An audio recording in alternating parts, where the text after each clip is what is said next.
नमस्कार दोस्तों, चलिए समय हो चला है उत्तर प्रदेश की तमाम छोटी बड़ी खबरों का। पर उससे पहले वीडियो को लाइक कमेंट शेयर जरूर करें और ये भी बताएं कि आप उत्तर प्रदेश में किस गांव शहर से वीडियो को देख रहे हैं। रंगों की मस्ती में डूबे चेहरे दिखे हरे लाल। फागुन की मस्ती और रंगों का त्योहार होली का खुमार बच्चों के सिर पर चढ़कर बोल रहा है। रविवार से परिषदीय और निजी विद्यालयों में शुरू हो रहे होली अवकाश से पहले शनिवार को जिले भर के स्कूलों में जमकर गुलाल उड़ा। कहीं छात्राओं ने कलात्मक रंगोली सजाई तो कहीं छात्र गीले रंगों में नजर आए। छुट्टी के बाद स्कूल से बाहर निकले बच्चों के खिले हुए चेहरों पर होली की साफ खुशी दिखाई दे रही थी। उत्तर प्रदेश में सीएम योगी के आदेश के बावजूद अब तक सैलरी नहीं मिली कर्मचारियों को। बताया जा रहा है कि ये तकनीकी दिक्कत सीएम योगी आदित्यनाथ ने आदेश दिया था कि फरवरी माह की सैलरी फरवरी माह में ही आ जाए। 1 मार्च को रविवार है और 2 से 4 मार्च तक अवकाश रहेगा। फरवरी माह की सैलरी 28 फरवरी को ही प्रदेश के कर्मचारी और पेंशन धारकों के खाते में आनी थी, लेकिन 1 मार्च तक सैलरी की डेट नहीं हो सकी।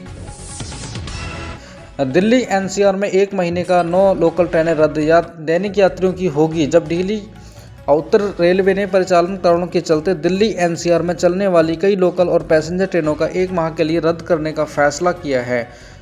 ये रद्दीकरण 1 से 31 मार्च प्रभावी रहेगा। रेलवे के अनुसार ट्रेनों को रद्द करने का निर्णय परिचालन संबंधी कारणों से लिया है। इनमें मेंटेनेंस, पावर ब्लॉक व तकनीकी कार्य शामिल हैं। ट्रेनों के रद्द करने के फैसले से इन रूटों पर रोजाना अप डाउन करने वालों की जेब का खर्च बढ़ सकता है। फरवरी में विदेशी निवेशकों ने भारतीय शेयर बाजार में किया 22,615 करोड़ रुपए का निवेश। क्या मिडिल ईस्ट संकट से बदलेगा रुख? फरवरी विदेशी निवेशकों ने भारतीय शेयर बाजार में 22,615 करोड़ रुपए का निवेश कर वापसी के संकेत दिए हैं, लेकिन ईरान इजराइल तनाव से अनिश्चितता बढ़ा दी है। बढ़ते जियोपॉलिटिकल रिस्क से विदेशी पूंजी का रुख बदल सकता है, जिससे बाजार, रुपए और निवेशकों की धारणा पर असर पड़ने की आशंका है। मार्च में ही टूटेगा गर्मी का पहाड़। दिल्ली एनसीआर में पसीने से हाल बेहाल। मौसम विभाग का अपडेट। मार्च के शुरुआती दिनों में ही गर्मी का प्रकोप देखने को मिल रहा है। मौसम विभाग की माने तो 5 से 6 मार्च तक एनसीआर में अधिकतम तापमान 35 डिग्री सेल्सियस तक पहुंच सकता है। एमडी ने भीषण गर्मी को लेकर अलर्ट जारी किया है और लगातार बढ़ते तापमान की चेतावनी भी दी है। बिजली के खंभे के चपेट में आकर 2 किसानों की मौत, एक को बचाने में गई दूसरे की जान। यूपी के बाराबंकी में रविवार सुबह एक दर्दनाक हादसा हो गया। यहां 2 किसानों की बिजली के खंभे में करंट की चपेट में आने से मौत हो गई। वहां खेत की ओर जा रहे थे। घटना के घरों में कोहराम मच गया। बिजली विभाग की लापरवाही को लेकर ग्रामीणों में हलचल है। फरवरी में ही 31,300 रुपये बढ़ गई सोने की कीमत। फरवरी का महीना बीत चुका है, हालांकि इस दौरान सोने की कीमतों में तेजी देखने को मिली है।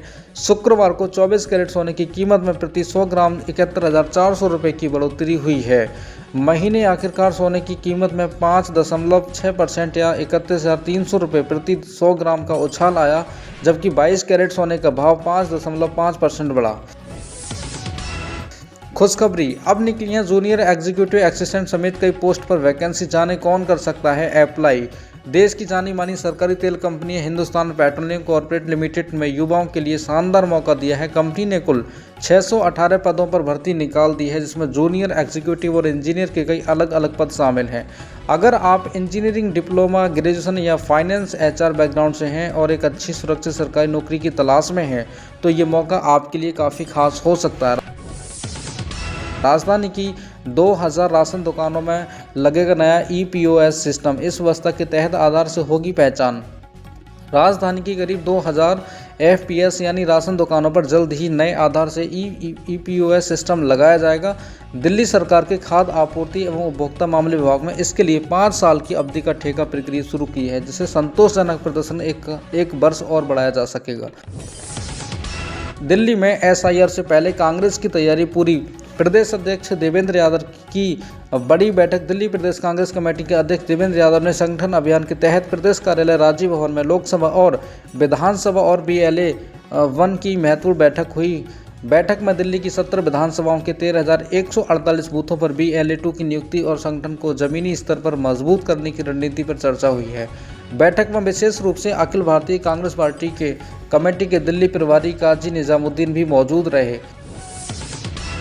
20 उज्ज्वला लाभार्थियों को मिली सब्सिडी। मिर्जापुर सिटी क्लब परिसर में शनिवार को प्रधानमंत्री उज्ज्वला योजना के 20 लाभार्थियों को विशेष रूप से सिलेंडर की सब्सिडी का चेक दिया गया। सिटी क्लब में हुए कार्यक्रम में राज्य पिछड़ा वर्ग आयोग के उपाध्यक्ष सोहनलाल श्रीमाली, विधायक नगर रत्नाकर मिश्र, विधायक 96 रिंकी कौल, चेयरमैन सहकारिता जगदीश सिंह पटेल, अध्यक्ष नगर पालिका परिषद श्याम सुंदर केसरी, डीएम पवन कुमार गंगवार ने उज्ज्वल योजना के लाभार्थियों को रिफिल सब्सिडी का डेमो चेक दिया।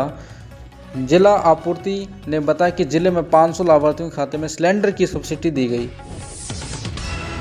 एलपीजी सिलेंडर हुआ महंगा, होली से पहले लगा झटका। मार्च में होली से पहले 1 मार्च को एलपीजी के रेट और अपडेट हो गए हैं।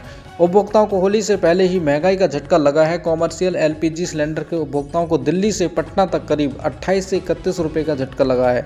घरेलू उपभोक्ताओं के लिए राहत की बात यह है कि 14 किलो वाले एलपीजी सिलेंडर के दाम में कोई बदलाव नहीं हुआ है। कॉमर्शियल सिलेंडर का मार्च रेट नहीं बदला है।